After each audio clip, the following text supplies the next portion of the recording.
Hello to David Brazel, the MHA for Conception Bay, East Bell Island. How are you? Not too bad. And yourself, Randy? I am good, sir. Perfect. Just wanted to get on, and I got a few issues here, particularly around, I take exception to the opposition leaders, lambasting us and chastising us and labeling us as not playing fair and being opportunists with the announcements that are coming out. And I've got a number of arguments as to why, I don't think that's fair. For a number of reasons. One, our budget was late this year, obviously, and it's our largest budget in our history. Number of programs to be implemented and to be laid out for the people of this province. But the reality is here, and I give credit to the Premier, she said as of September 1st, barring some major announcement, we're going to back off and go into our political mode, as we would. Right. And as everybody knows in politics, after the election, there's a month by putting things in place, cabinets, members, whoever's forming the government. So now you're down to 2.5 months where you do no announcements. And my argument to that is it's fine for the opposition to come out and be able to make all these announcements of what they'll do if they're elected and what they're promising to people in a political mode. But for us, we're just doing our job. We're doing what we're elected to do, what we set out in the budget process, as we engage municipalities, the federal government, all the stakeholders, but to develop programs. But David, I refer you to page A6 of today's Telegram. Numbers game. It's called Numbers Game. And what they did is they took on the Premier's challenge. The Premier said to them, there's nothing going on here now that hasn't gone on every year since we brought down a budget, no matter who formed the government. So the reporters, I guess, explored this a little bit. So they went back and they looked at some numbers. David, the number of announcements made in the month of August 2011 compared to any month prior, including the month of August, the year we had the first ever fixed election, it's 3, 4, 5 times more. And that's understandable, but look at the point to the fact Is that understandable, yeah, or is the accusation true? No. The fact that we're spending more than we ever had, which means we're funding more programs and more services and more infrastructure. The fact that the Premier has decided there will be no announcements within the month of September and October. Then we're into a month or two after. We're trying to do a lot of things to move things forward. Government can't shut down for 4 months just because every 4 years there's an election. We need to move things forward.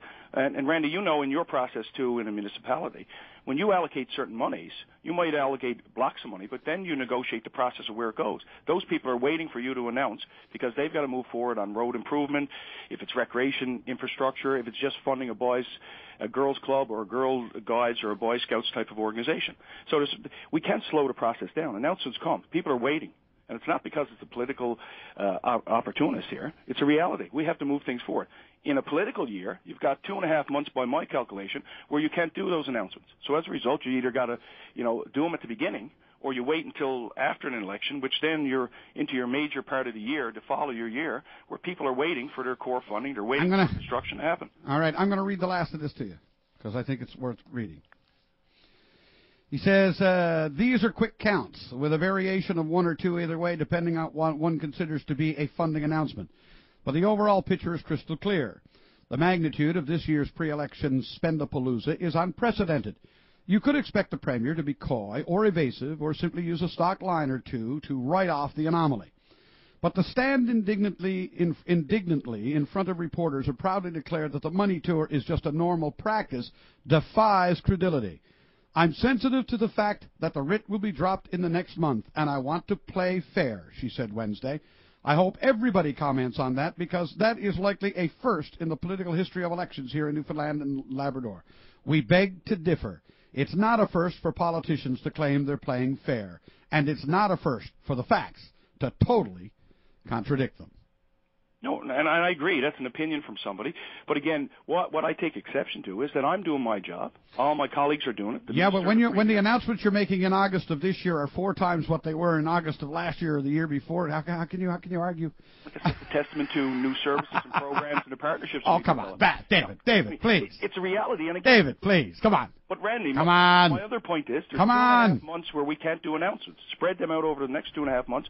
We would be doing probably on equal par we have in the past. I have no problem. By the way, money. Yeah. By the way, I have no problem with it. Oh no, I know what's going on. I know you're supportive. I have no problem with that. In that process. My concern with it is this, and I brought it up to other politicians this morning. I'll bring it up to you too. I have this fear, in the back of my little mind, my pea brain, that some announcements could have been made in July and in May and in April that got held. Now, that's a big... I'm not saying any were. I'm not saying that. But because of the fixed election date, and you see this massive number of announcements suddenly in the month of August, I'm wondering how many of them could have been made, how much of this work could have started long ago?